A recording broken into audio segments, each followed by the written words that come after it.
ബഹുമാനപ്പെട്ട മുഖ്യമന്ത്രി അങ്ങ് പറയാറുണ്ടല്ലോ, ഊരിപ്പിടിച്ച വാളുകൾക്ക് നടുവിലൂടെയാ ഞാൻ നടന്നു വന്നത് എന്ന്. ഇതാ ഈ മലയോര ജനത പറയുന്നു, ഞങ്ങള് ഊരിപ്പിടിച്ച വാളിനിടയിലൂടെ മാത്രമല്ല, ഒറ്റക്കൊമ്പന്റെയും ഇരട്ടക്കൊമ്പന്റെയും. ഈ കർഷക ജനത വെറുതെ തെരുവിലിറങ്ങാറില്ല. ഇറങ്ങിയാൽ അവരവരുടെ ലക്ഷ്യം നേടാതെ വെച്ചകാല് പിന്നോട്ടെടുക്കാറില്ല. ഞങ്ങളുടെ സഹോദരങ്ങളെ കാട്ടാനയ്ക്കും കടുവായ്ക്കും എറിഞ്ഞുകൊടുത്തിട്ട് ആശ്വാസവാക്കുകളുമായി വന്ന് ഞങ്ങളുടെ കണ്ണിൽ ഇനിയും പൊടിയിടാമെന്ന് ഒരു നേതാവും വിചാരിക്കേണ്ടതില്ല.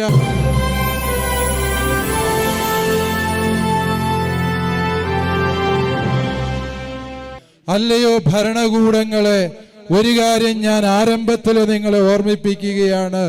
ഈ കർഷക ജനത വെറുതെ തെരുവിലിറങ്ങാറില്ല.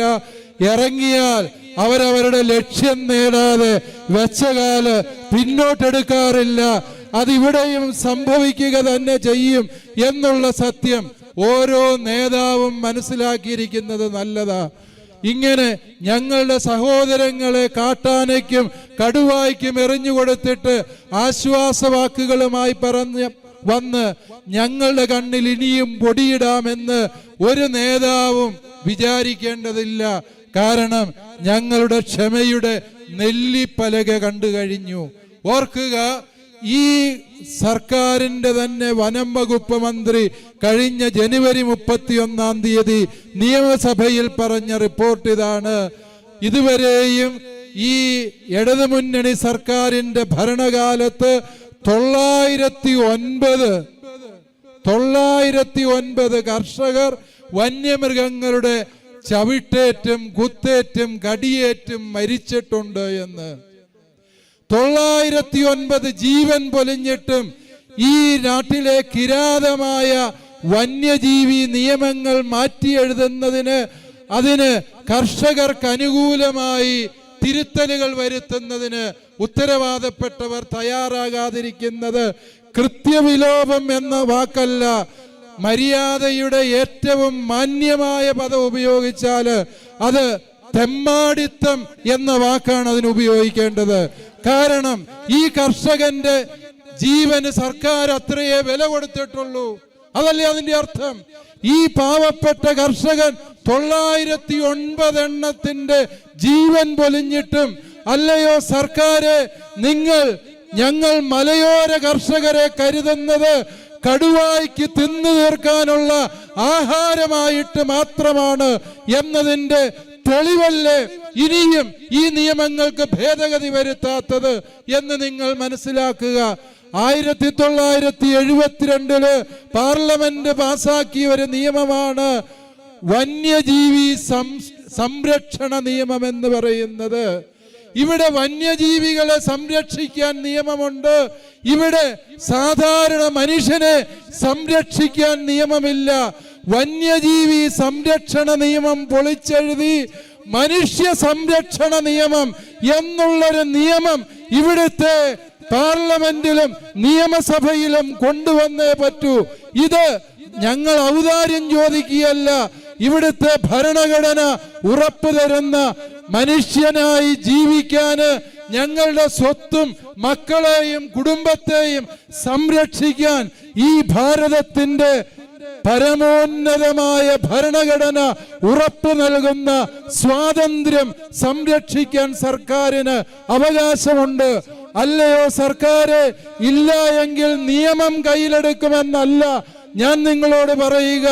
മറിച്ച് നിങ്ങളുടെ ഈ വന്യജീവി സംരക്ഷണത്തിനും മുകളിലാണ് ഭാരതത്തിന്റെ ഭരണഘടന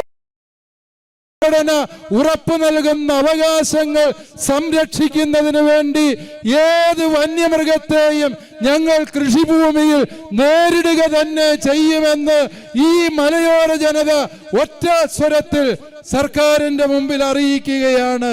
1972 പാസാക്കിയ ഈ വന്യജീവി മലയോര ജനതയ്ക്ക് മരണവാറന്റായി മാറിയിരിക്കുകയാണ്. ഏത് മലയോര കർഷകനെയും ഏത് വന്യമൃഗത്തിന് ഏത് നേരവും വന്ന് കൊന്നു ഭക്ഷിക്കാനുള്ള തീട്ടൂരമാണ് ഈ 1972 പാസാക്കിയിരിക്കുന്ന വന്യജീവി സംരക്ഷണ നിയമം. ഈ നിയമം സർക്കാർ മാറ്റാൻ തയ്യാറാകുന്നില്ല എങ്കിൽ ആ നിയമത്തിന് പുല്ലുവില മലയോര കർഷകർ നിർബന്ധിതരാകും. അതിന് ഞങ്ങളെ നിർബന്ധിക്കരുത് എന്ന് മാത്രമേ മലയോര കർഷകർക്ക് സർക്കാരിനോട് പറയാനുള്ളൂ എന്ന കാര്യം ഓർക്കുക. പ്രിയപ്പെട്ടവരെ, ഞാൻ നിങ്ങളോട് നിയമലംഘനത്തിന്റെ കാര്യമല്ല പറയുക. ഏതെങ്കിലും സർക്കാർ ഏതെങ്കിലും നിക്ഷിപ്ത താല്പര്യങ്ങളോട് പാസാക്കുന്ന നിയമങ്ങളെക്കാളും ഒക്കെ വലുതായി നിൽക്കുന്നത് ഈ രാജ്യത്തിന്റെ അഖണ്ഡമായ, അചഞ്ചലമായ, അവികലമായ ഭരണഘടനയാ. ആ ഭരണഘടനയാണ് ഇന്ത്യൻ പൗരന് ജീവിക്കാൻ അവകാശം ഉറപ്പു തരുന്നത്. ആ അവകാശം നിഷേധിക്കുന്ന ഒരു സർക്കാരിന്റെ ഒരു നിയമങ്ങളും ഇനിമേൽ ഞങ്ങൾ അനുസരിക്കാൻ ബാധ്യസ്ഥരല്ല എന്നുള്ളത് വീണ്ടും ഈ ജനതയ്ക്ക് വേണ്ടി ഞാൻ പ്രഖ്യാപിക്കുകയാണ്. ഓർക്കുക പ്രിയപ്പെട്ടവരെ, ഈ മലയോര കർഷകരെ ഇപ്രകാരം ഇല്ലായ്മ ചെയ്യാനുള്ളതിന്റെ പിന്നിൽ വളരെ വ്യക്തമായ അജണ്ടയുണ്ട്. അതായത് കടുവായെയും കാട്ടാനകളെയും നിർബാധം ഇറക്കി വിട്ടുകൊണ്ട് ആ നിർബാധം ഇറക്കിവിട്ട വന്യമൃഗങ്ങള് ഇവിടുത്തെ സാധാരണ മനുഷ്യനെ ഇല്ലായ്മ ചെയ്യുമ്പോൾ സർവ്വതും നഷ്ടപ്പെട്ടവൻ അവസാനം ഇരുഗതിയും പരഗതിയുമില്ലാതെ ഈ വയനാട് വിട്ടിറങ്ങിപ്പോകുമെന്നാണ് ഇവിടുത്തെ ചില മേലാളന്മാരുടെ ദിവാസ്വപ്നം. അല്ലയോ സർക്കാര്, ഇതിലും വലിയ ആനകളോട് പോരാടിയാണ്, ഇതിലും കൂടുതൽ കടുവകളെ നേരിട്ടിട്ടാണ് ഈ മലയോര ജനത ഇവിടെ അധിവസിച്ചത് എന്ന സത്യം നിങ്ങൾ മറക്കരുത്.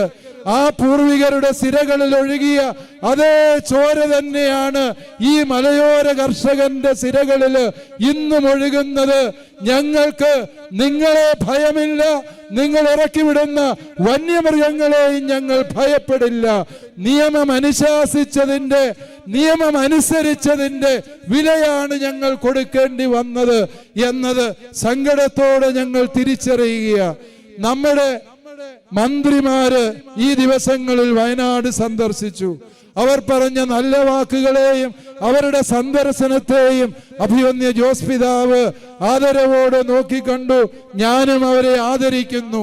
പക്ഷേ ആ മന്ത്രിമാര് പറഞ്ഞ ചില വർത്തമാനങ്ങൾ കേട്ടാല് നമുക്ക് തോന്നും ഇതിലും ഭേദം കൊന്നു തിന്നാൻ വരുന്ന കടുവായോടോ കാട്ടാനയോടോ സംസാരിക്കുന്നതായിരുന്നു.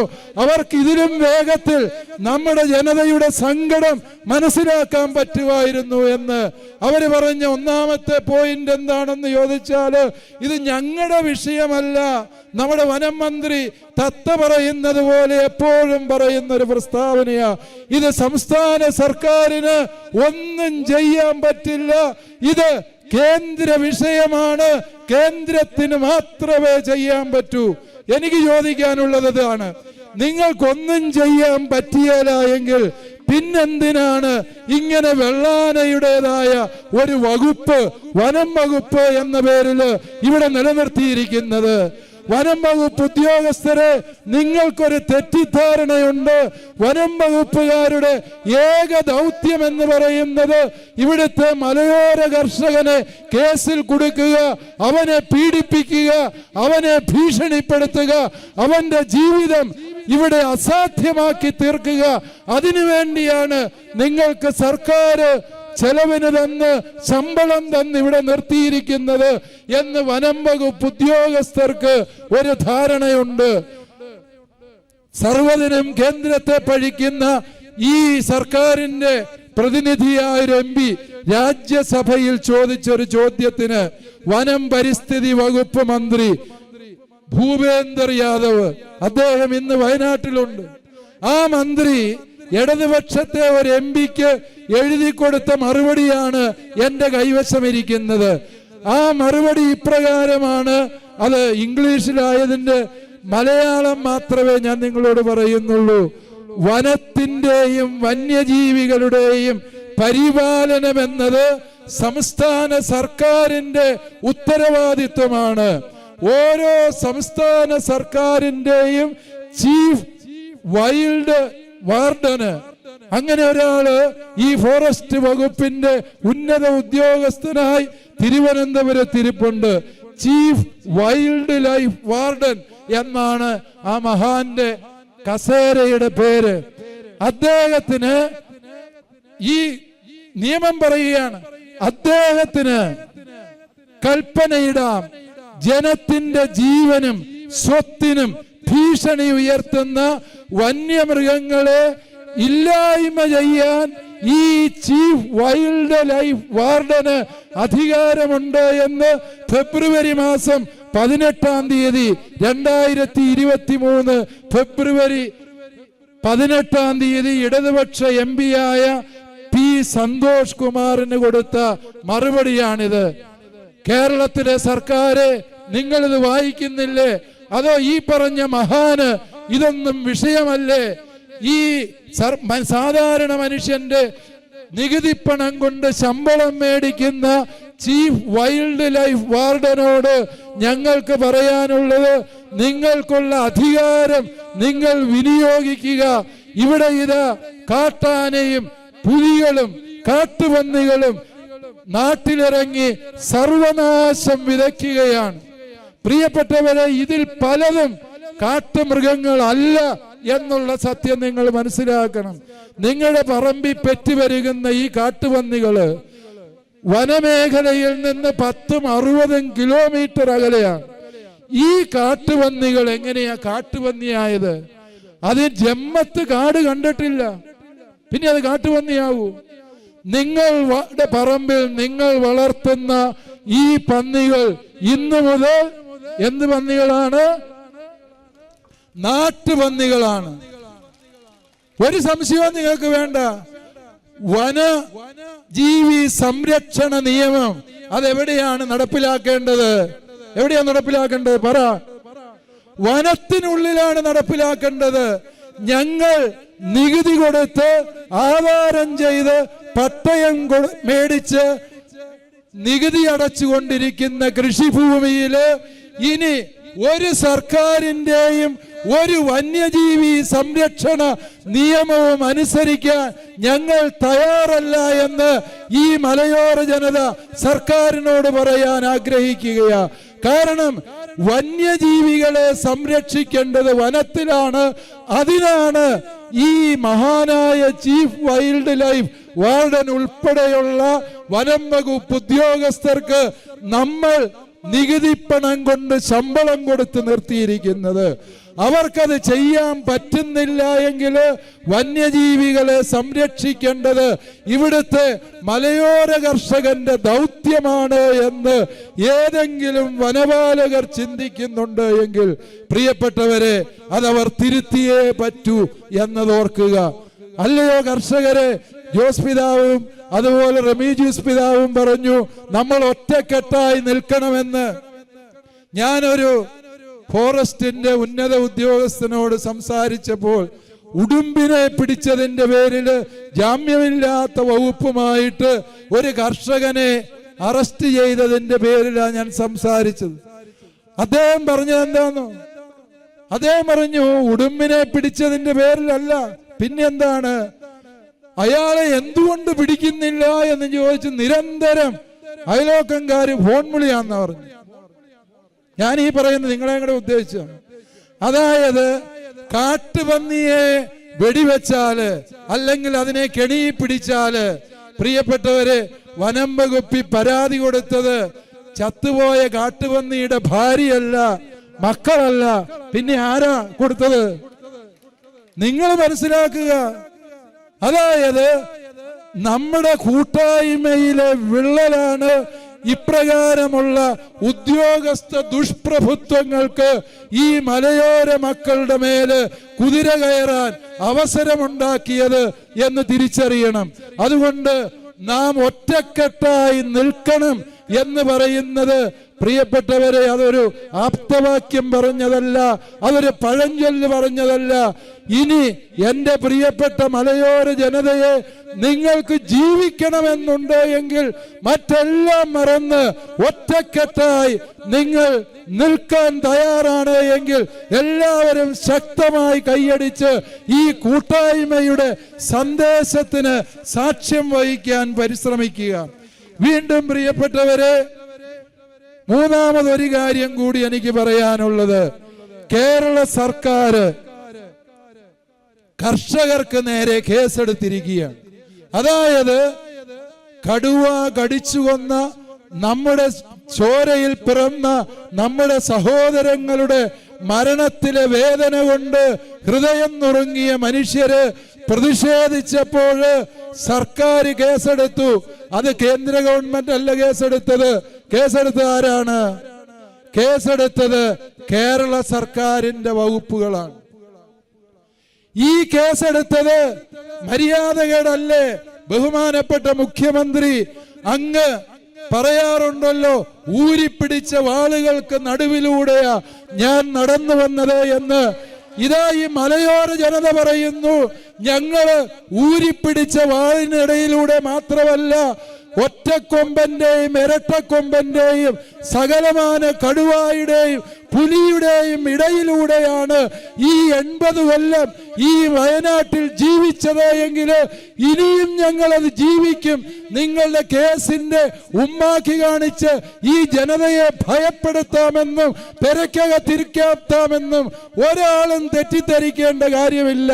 ഇവിടുത്തെ ചില പ്രാദേശിക നേതാക്കൾ പറഞ്ഞു, വെള്ളയിട്ട പാതിരിമാരാണ് ഈ സമരത്തിന്റെ പിന്നില് എന്ന് വിളിച്ചു പറഞ്ഞത് ഞാൻ കേട്ടു. അതെ, ഈ മലയോര ജനതയോടുകൂടി കഴിഞ്ഞ 1 നൂറ്റാണ്ടായിട്ട് ഈ വെള്ളയിട്ട പാതിരിമാരുണ്ടായിരുന്നു. പ്രാണൻ പിരിയുന്നത് വരെയും ഞങ്ങൾ ഈ കുടിയേറ്റ ജനതയ്ക്കൊപ്പമുണ്ടാകും. അതിനെ ജാതിയും മതവും പറഞ്ഞ് ആരും അധിക്ഷേപിക്കാമെന്നോ ഞങ്ങളുടെ വായടയ്ക്കാമെന്നോ തെറ്റിദ്ധരിക്കരുത്. ഇതിനകത്ത് കർഷകന്റെ സങ്കടം മാത്രമേ ഉള്ളൂ. ഇതിനകത്ത് ഇട്ട ഉടുപ്പിന്റെ നിറവോ ജാതിയോ വിശ്വാസ സംഹിതകളോ മാറ്റിവെച്ചിട്ടാണ് ഞാൻ പറയുക. കർഷക ജനതയ്ക്ക് ജാതി മതഭേദമന്യേ ഒരേ ഒരു സ്വരമേ ഉള്ളൂ. ആ സ്വരം കർഷക സ്വരമാണ്. ആ കർഷക സ്വരം കേരളം ഭരിക്കുന്ന സംസ്ഥാന ഭരണകൂടത്തോട് പറയുകയാണ്, നിങ്ങൾ ഇവിടുത്തെ കർഷകർക്കെതിരായെടുത്ത കേസുകൾ പിൻവലിക്കുക മാത്രമല്ല, അപ്രകാരം കേസെടുത്തത് തെറ്റിപ്പോയി എന്ന് ഈ മലയോര ജനതയോട് മാപ്പ് പറയാത്തിടത്തോളം കാലം അടുത്ത തെരഞ്ഞെടുപ്പിൽ ഞങ്ങളെ തേടി ആരും വരേണ്ടതില്ല എന്ന് പറയാൻ പ്രിയപ്പെട്ട കുടിയേറ്റ കർഷകരെ, നമ്മൾക്ക് ധൈര്യവും ആർജവത്വവും വേണം. നാം ജീവിക്കുന്നത് ഒരു ജനാധിപത്യ യുഗത്തിലാണ്. ഭരണത്തിലിരിക്കുന്നവർക്ക് തങ്ങൾ രാജാക്കന്മാരാണ് എന്ന് കേന്ദ്രത്തിലും കേരളത്തിലും പലർക്കും തോന്നിത്തുടങ്ങിയിട്ടുണ്ടാകാം. പക്ഷേ ഏതെങ്കിലും രാജാവിന്റെ പ്രജകളായിരിക്കുന്നതിനേക്കാളും നല്ലത് കടുവായ്ക്ക് ഭക്ഷണമായാലും ഞങ്ങൾക്ക് അതിനാണ് കൂടുതൽ സന്നദ്ധത എന്ന് ഭരണ നേതാക്കളെ ഞങ്ങൾ ഓർമ്മിപ്പിക്കാൻ ആഗ്രഹിക്കുകയാണ്. വീണ്ടും പ്രിയപ്പെട്ടവരെ, വനപാലകരുടെ കൃത്യനിർവഹണം തടഞ്ഞു എന്നതിന്റെ പേരിലാണ് കേസ്. നട്ടാ കുരുക്കാത്ത നുണയല്ലേ ഇത്? വനപാലകരുടെ കൃത്യനിർവഹണോ? അവർക്ക് അങ്ങനെ ഒരു സംഗതി ഉണ്ടോ? അവർക്ക് കൃത്യനിർവഹണമുണ്ട്. അവരെന്ത് കൃത്യമായി ചെയ്യുന്നത്? മലയോര കർഷകന്റെ മേൽ കുതിര കയറുക എന്നുള്ളതാണ് അവർക്കറിയാവുന്ന ഏക കൃത്യം.